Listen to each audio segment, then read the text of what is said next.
kayak orang tadi ya gitu. Kemudian menyelaraskan juga di rumah sama yang di MPG agar benar-benar bergizi ya. Kemudian yang paling penting juga apalagi untuk orang tua zaman sekarang adalah mengurangi atau membatasi ultra processed food karena dia kan biasanya tinggi natrium, gula dan juga lemak. Kemudian sekolahan juga tentunya punya peran edukasi ya untuk memberikan edukasi yang baik untuk anak-anak makan. Kemudian lingkungan juga atau baiknya bisa mendukung juga sih. Iya, berperan juga. Kemudian media sosial sekarang kan juga sebagai sarana edukasi. Gitu.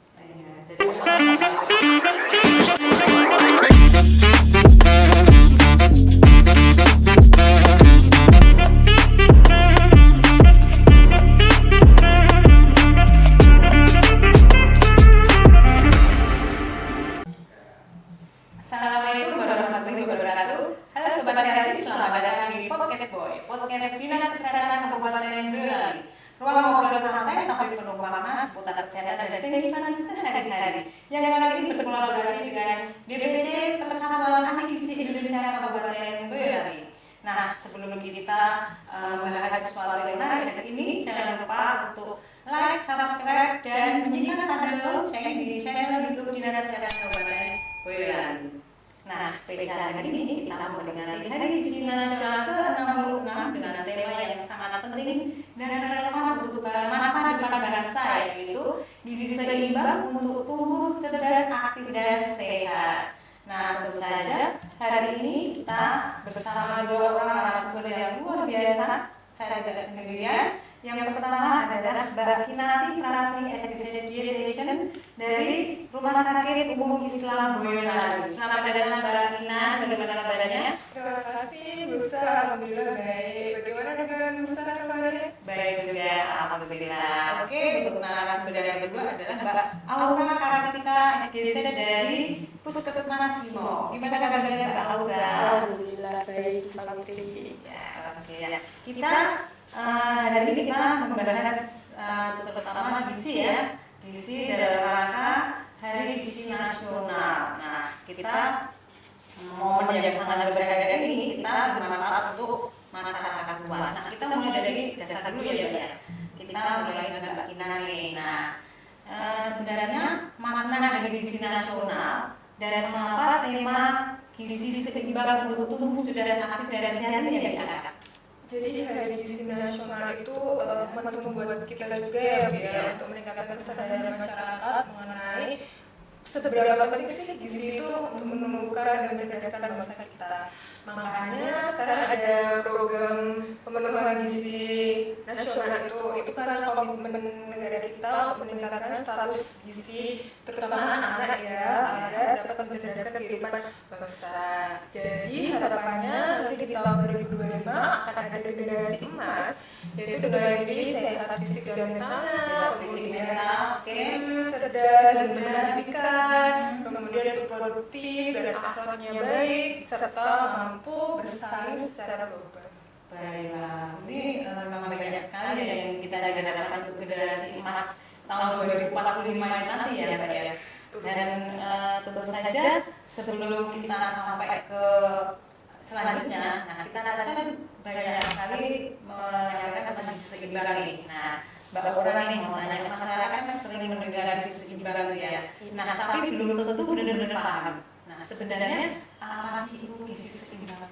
Oke, gizi seimbang adalah susunan makanan sehari-hari yang mengandung jenis dan jumlah yang sesuai dengan kebutuhan tubuh kita ya.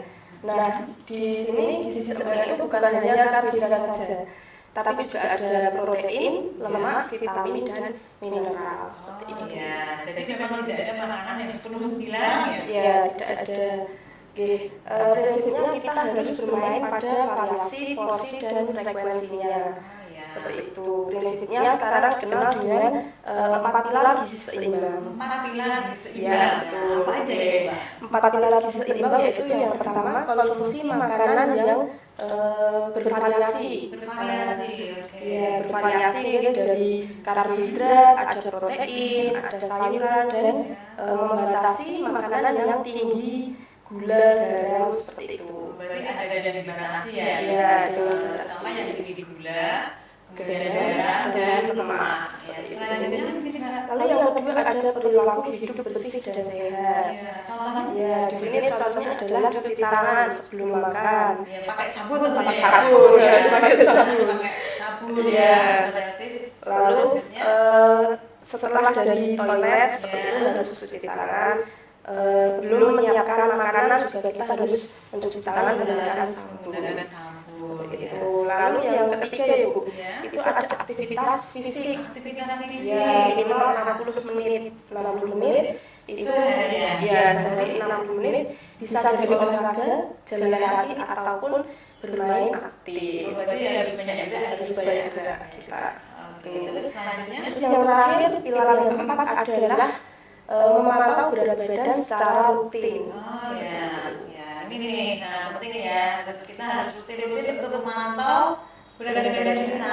Ya, tujuannya untuk apa? Ini untuk mengurangi resiko obesitas dan underweight. Ya, berarti harus waspada nih. Jadi kalau kita rutin untuk memantau berat badan, kita jadi tahu, wah saya udah berat badannya udah lebih dari ini. Gitu. Ya. Jadi kalau kita lihat masalah gizi kita nih ya, masalah gizi ini kan masih banyak terjadi. Nah, kemudian apa saja masalah gizi yang masih menjadi tantangan di Indonesia, Mbak Kinan? Jadi masalah gizi itu kan kadang kelihatannya kecil, namun sebenarnya kalau di bedah lagi itu banyak ya Bu ya. Yang pertama misalnya kayak stunting pada balita, kemudian anemia ini tidak hanya pada ibu hamil tapi juga di remaja. Kemudian gizi lebih dan obesitas itu juga masalah gizi juga. Jadi memang obesitas, gizi lebih itu masalah ya? Kurang itu masalah, kelebihan juga masalah. Batasnya memang yang normal. Ya, dan itu akan berdampak jangka pendek dan jangka panjang. Jadi apabila memang semua itu kalau memang tidak ditangani dengan baik itu menjadi resiko di masa depan ya. Dan mungkin artinya masalah gizi hari ini ya itu bisa mempengaruhi kualitas generasi emas. Itu ya. Dari mulai penurunan kecerdasannya, kemudian kalau kecerdasannya menurun bisa jadi produktivitasnya rendah, ya kan? Dan kedepannya takutnya dia menjadi SDM yang kurang berkualitas. Sedangkan kan saat ini kita bersaing secara global. Iya, betul sekali. Kita dari banyak negara ya, jadi kita berusaha agar generasi kita itu nanti lebih cerdas. Ya, oke. Kemudian kalau kita bicara masyarakat umum tentu usia dan kondisinya beragam. Ya. Nah, bagaimana peran gizi seimbang di setiap tahap kehidupan, Mbak Ura?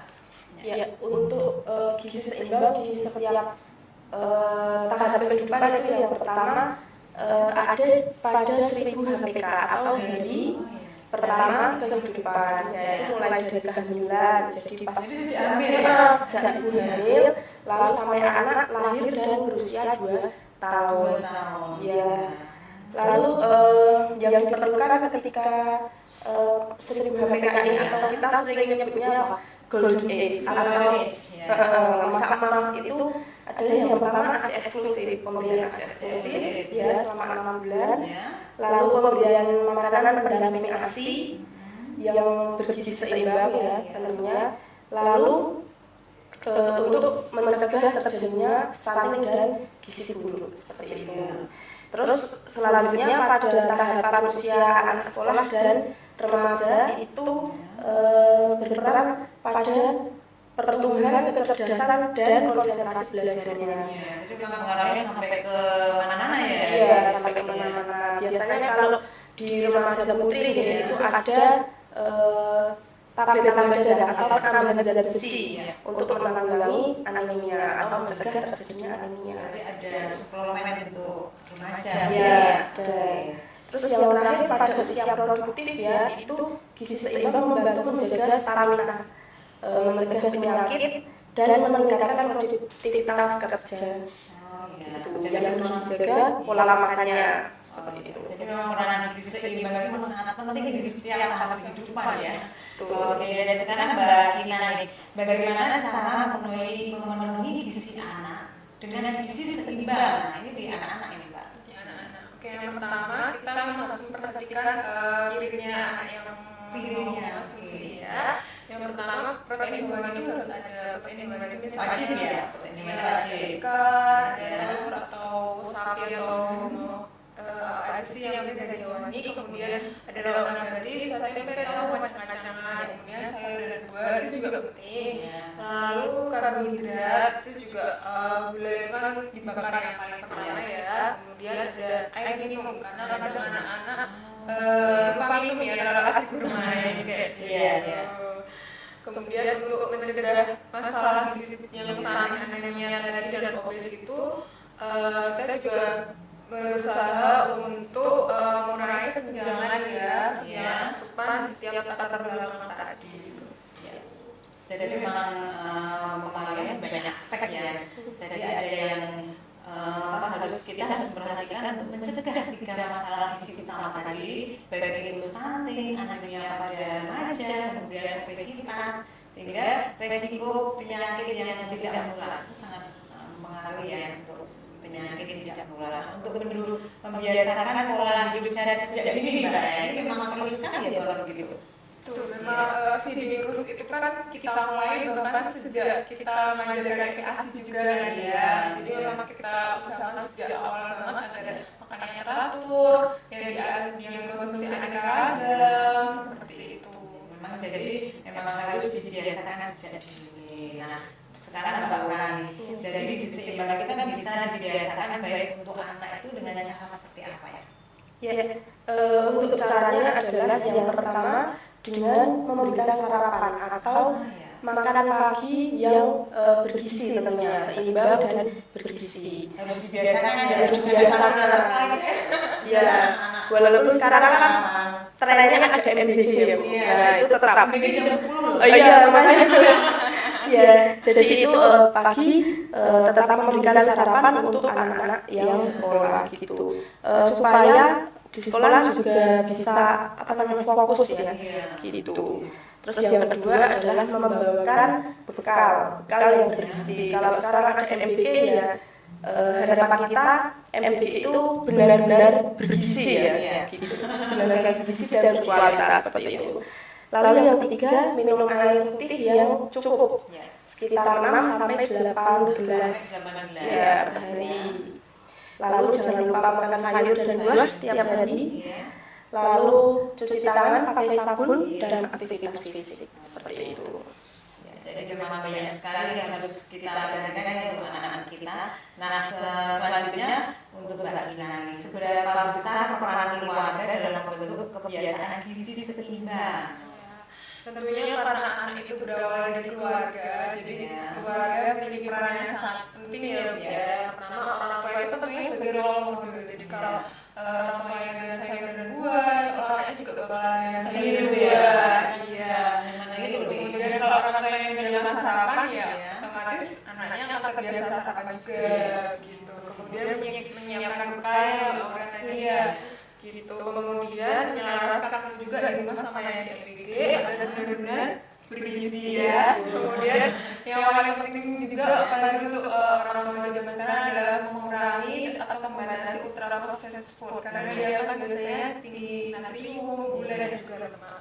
Kemudian sekolahan juga tentunya punya peran edukasi ya untuk memberikan edukasi yang baik untuk anak-anak makan. Kemudian lingkungan juga atau kayaknya bisa mendukung juga sih. Iya, berperan juga. Kemudian media sosial sekarang kan juga sebagai sarana edukasi. Jadi memang pengaruhnya itu sekarang lebih banyak ya. Lebih banyak pengaruh dari luar. Nah, kita harus pintar-pintar memilih, kita kan banyak makanan apa ya viral, makanan viral, kita belum tentu sehat. Iya. Sekarang pengen nyoba. Nah, itu yang perlu untuk orang tua memberikan edukasi ke anak-anaknya ya.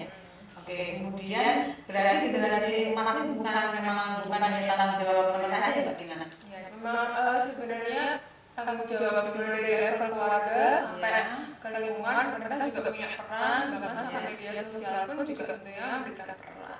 Iya, memang generasi emas ini tidak ada sendiri ya, tapi memang dibentuk bersama, kolaborasi berbagai sektor ya. Ya. Nah, memang tanggung jawab generasi emas ini memang besar ya, memang tanggung jawab bersama keluarga, sekolah, masyarakat, bahkan media pun juga bisa mempengaruhi ya. Nah, menarik sekali obrolan kita hari ini. Nggak terasa udah hampir selesai ini. Nah, mungkin untuk closing kita ya sebelum kita akhiri. Nah, apa pesan untuk masyarakat dalam rangka edisi nasional, Mbak Ura? Ya, pesan dari saya adalah mari kita mulai dari hal kecil, dari rumah, dari piring makanan kita itu dengan gizi seimbang. Kita sedang menyiapkan generasi emas pada tahun 2045. Oke, terima kasih banyak atas waktunya dan ilmunya, Mbak Rina dan Mbak Aura. Semoga semakin banyak masyarakat yang sadar bahwa gizi adalah kunci masa depan bangsa ya. Bisa dibilang seperti itu Iya. juga ya. Terima kasih Sobat Analis. Jadi selamat edisi nasional. Ya, kita harus bersama-sama untuk menerapkan gizi seimbang hari ini untuk Indonesia yang lebih sehat dan berkualitas di masa depan. Sampai jumpa di podcast di episode selanjutnya. Terima kasih. Assalamualaikum warahmatullahi wabarakatuh.